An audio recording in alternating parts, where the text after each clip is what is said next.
գերտերությունները, որոնք իրանց պիկը անցնում են զարգացման, իրանք գնում են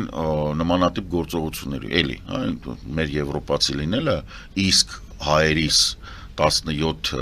մեծ կայսրություն թաղեր, 17 կայսրության թաղման դուդուկ նվագելը, նաև իրավունք է տալի վերլուծել եւ ընդհանրացնել ինչա կատարվում։ Հենց որ զարգացման պիկը անցնում է, իրեն գերտերություն հայտարարած, սա շատ կարևոր է, որ պետությունը պետք է իրեն գերտերություն հայտարարի, որպեսզի բան լինի, հա։ Հենց որ զարգացման պիկը անցնում է, եթե ինքը կառավարվում է կամ իր հիմնական կառավարող զանգվածը անգրագետ է եւ անբարոյական, ինքը բերում է համաշխարհային պատերազմի։ Միշտ ինքը փորձում է իր կարգավիճակը պահել ուժով։ Եթե մինչև այդ փափուկ ուժը տնտեսական ազդեցություն է ինչ-որ բան է, պիկը որ անցնում է, ինքը դադարում է փափուկ ուժի վրա, տնտեսական զարգացման վրա,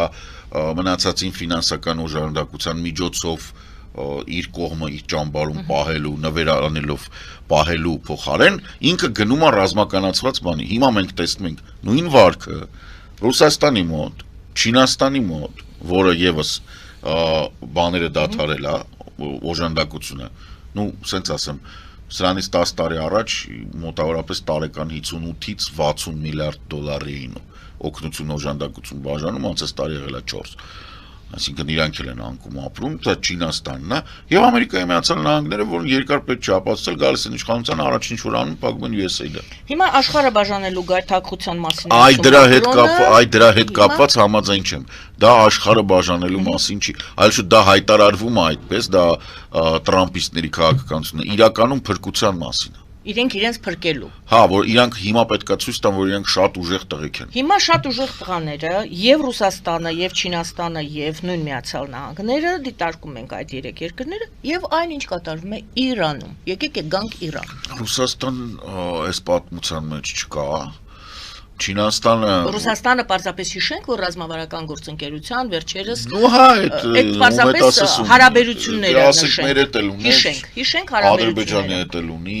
ընդ որում այն բանը օդանավը կտրակացնելու բանի մասով։ Ռուսաստանը բավականին թույլ է, չնայած Ռուսաստանը հիմա ոնց որ հասկացել է չի կարա առանց իրանական աջակցության այդ տարածաշրջանում եւ խոստված զենքն ու զինամթերքը մատուցում է, պետք է որ մատուցի, այտենց հայտարարում։ Բայց իրականում Ռուսաստանը գոյություն չունի այդ տարածքում։ Ռուսաստանը այդ տարածքում իրականում գոյություններ ընկերությունների մակարդակով, որտեղ այնտեղ Գազպրոմներ, բաներ, որ պետք է մտնի, բայց չի մտել։ Մյուս կողմից այդ նույն տարածաշրջանում Լուկոյլից վերցրեցին 3 առաջի օրը բանը, Իրաքի ամենամեծ նավթա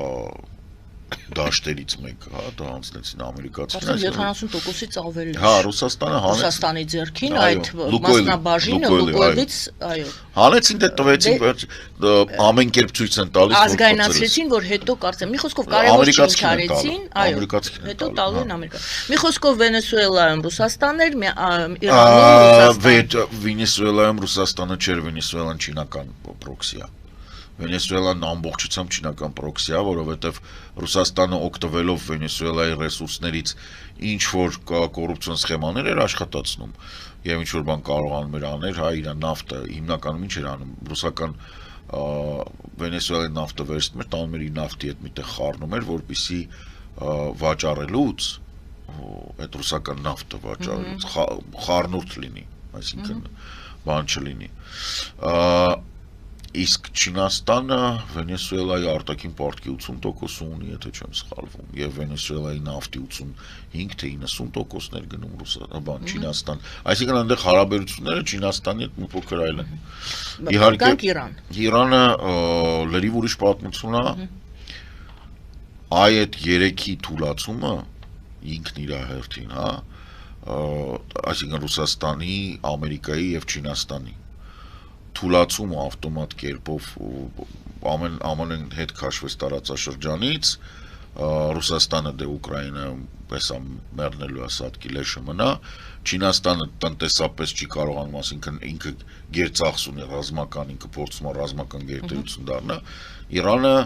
դարձավ կռվախնձոր, ինչու, որովհետև Իրանը ամենակարևորագույն կետնա զբաղացնում Մերձավոր Արևելքում։ ինքը թե Եվրամիությունն Հնդկաստան ճանապարհի ամենակարևոր կտորն է, ինքը Պարսից ծոցի ասենց որ նայում եք ափը, ամենամեծ բանով կշիռով ամենամեծ տարածքը իրան 50%-ից ավել ինքնատիրություն անում եւ Օրմուզը կարա փակի մեկ օրում, մեկ ժամում, այսինքն Պարսից ծոցից ոչ մի նավթ չի դուրս գա, 0 նավթ դուրս կգա։ Հետևաբար Իրանը կարևորագույն բանը խաղացող է։ Հիմա այս կարևորագույն խաղացողի համար գնում է պայքար։ Պայքարը մի քանի կետով է։ Նախ փոխվել է բնակչությունը։ Հիմա 80 միլիոնի է ասե, որոշ փորձագետներ ասում են 90,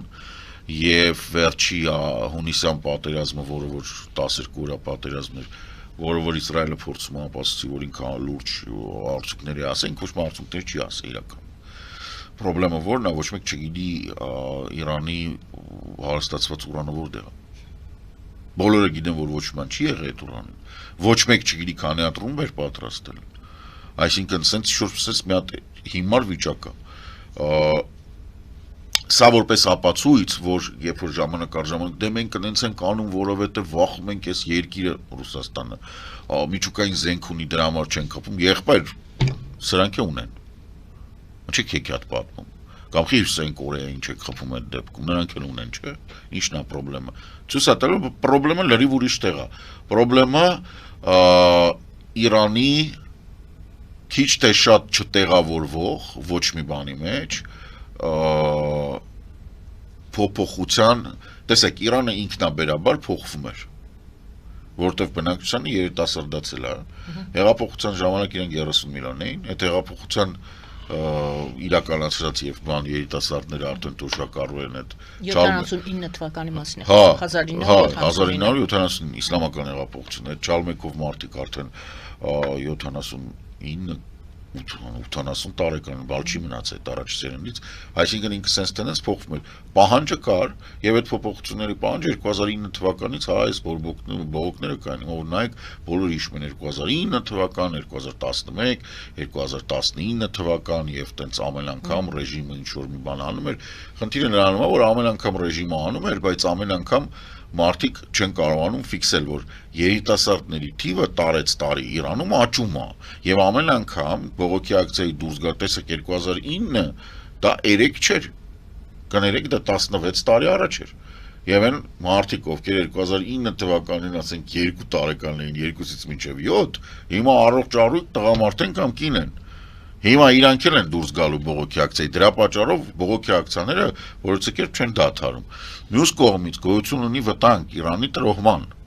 որը որ գալիս է քրդական, բելուջիստական եւ բելուջները դա Պակիստանի կողքի հարևանությամբ բելուջները դեղել են ապրում, քրդերը որոնք ապրում են ամբողջ տարածաշրջանում Թուրքիա, Սուրիա եւ ադրբեջանցիներ, որոնք Թևրիզի բան 79 թվականի հեղափոխությունից հետո բաները ադրբեջանցիները տենց առաջի եւ ամենահզոր հարվածը ստացան, որովհետեւ դե խնդիրը այնպեսին էր, որ իրանք ինչ-որ փորձեցին շատ անկախանալ հեղափոխության ժամանակ 79 թվականի 1-2 ամսվա ընթացքում կենտրոնական իշխանությունները հասկացան, որ սրանք ինչ-որ հալաբուլա են երևում, մտան տենց մի հատ ասֆալտի մեջ կատոկեցին, ասին ու լրվեք ձեր տեղները, որովհետև իրականում դե պարզ իրենք ադրբեջանցի չեն, իրենք թուրք են։ Թուրքական ֆակտորը Իրանի համար միշտ վտանգավոր է եւ միշտ բացասական։ Հիմա արդյոք Իրանի համար այս գործողությունները, որոնք տեղի են ունենում, ինչ արդյոք դրական են միանշանակ, որովհետև երբ դու թույլ ես տալիս, որ ժողովուրդը բան անեն,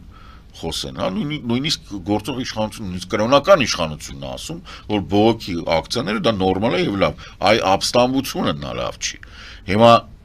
ինչպես բողոքի ակցիան դարձնել ապստամբություն, ժամանակ առ ժամանակ դրա համար շատ բան պետք չի։ Երկու հատ կիսագրագետ մլիցա լինի, տենց են որ մտնեն հիվանդանոց մարդ ջարդեն ու բողոքի ակցիան այսպես դառնում է ապստամբություն։ Այսինքն սա խնդրեմ է Իրանի կառավարման ձևի։ Բայց Իրանի ապագայի համար սա վնաս չի։ Իրանի ապագայի համար վնաս է, երբ որ այդ խոշոր խաղացողները սկսում են ամեն մեկը իր բան առաջ տանել։ Ռուբիոյի խառնվելը եւ Ռուբիոյի ասելը որ բանը իհարկե ներկայացվում է, որ Իրանի փողոցային շարժմանը դա շատ օգտակար է, բայց իրականում ոչ։ Եվ ստեղ լուրջ բան կա, համախմբում դրոշի շուրջ, որը կոչվում է, դա շատ վտանգավոր գործընթաց է։ Երբ որ Ամերիկայի Միացյալ Նահանգները ասում են, որ մենք թույլ չենք տալի, որ կրակեն ապստամբների վրա, դա մի հարց է, որովհետև եթե դրան ստորակետով չի հետևում, որ մենք ուզում ենք ժողովրդավարական եւ մարդու իրավունքների վրա հիմնված արժեքների վրա կառուցված Իրան, այն մենք չենք թողում, որ կրակեն, արժեզրկվում է։ Իսկ Ռուբիոն չի կարող ասի ժողովրդավարական մարդու իրավունքների հիման վրա ստեղծված Իրան, որովհետև Ամերիկայի Միացյալ Նահանգների այս ադմինիստրացիան ասում է, որ դա ֆիկցիա է, գոյություն չունի ժողովրդավարություն, մարդու իրավունքներ եւ բարոյականությունը, դա Էփշտեյնի կղզում լավ ֆրֆռացած Տրամփն է։ Այդ դեպքում Միացյալ Նահանգների հետաքրքրությունը այս ամենին ինչ կատարվում է Իրանում։ Միացյալ Նահանգների հետաքրքրությունը անցած տարվա հունվարի 20-ից, երբ որ այդ մարդը եկավ իշխանության, միայն մեկն է, իր ընտանիքի բարեկեցությունը։ Պարզեցրեցիք խնդիրը, կարծես։ Չպարզեցրեցի, ահա որ բարդեցրեցի, որտեղ հիմա բոլորին թվում է, որ Ամերիկայի Միացյալ Նահանգները ունեն արտաքին քաղաքականություն։ Ամերիկայի Միացյալ Նահանգները արտաքին քաղաքականություն չունեն։ Զյատյոկը, այսինքն Կուշները, որտեղ կարա ներդրում անեն, դե արտաքին քաղաքականության հետաքրքրությունն է առաջանում։ Ձեր ներկայացրածով ինչ է իմ հարցից ինչ է կատարվում Իրանում, դուք փաստորեն ասում եք Չէ, Իրանում կատարվում է ներքին փոփոխության պահանջին համահունչ սոցիալական խնդիրներ, համահունչ, չէ, տեսեք, Իրանի տնտեսական վիճակը, ինչպես նաև տարածաշրջանի բոլոր ոչ ժողովրդավարական երկրների չկա, ոչինչ զրոյական է։ Թուրքիան, Իրանը, Սուրիան, Իրաքը, Աֆղանստանը, Պակիստանը, բոլոր երկրները, այդ մերձավոր արևելքի եկեք ասենք ասենք, արևելյան բլոկի, որտեղ որ մեծ հաշվով չկա ժողովրդավարական կառավարում եւ լիբերալ ազատ տնտեսություն, կամ հանրային եւ հասարակական գործունեությունը ենթարկվում է ոչ թե համատարած կանոններին, այլ գաղափարախոսություններին, լինեն դրանք կրոնական, թե մաոսիստական, թե չգիտեմ ինչ, այդտեղ կա խնդիր,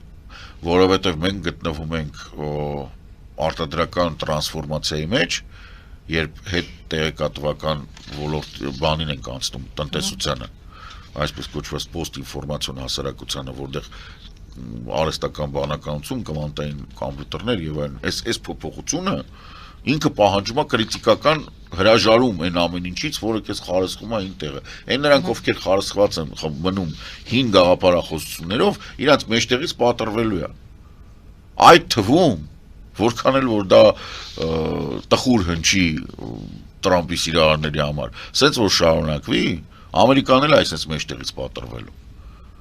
Որտեվ Տրամփը այդ իր նավթի հանդեպ սերով եւ հին տիպի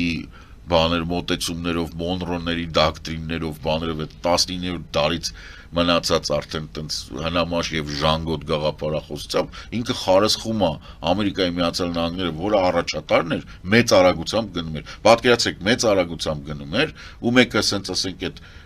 բավականին ծանր ավտոմեքենա բեռնատար։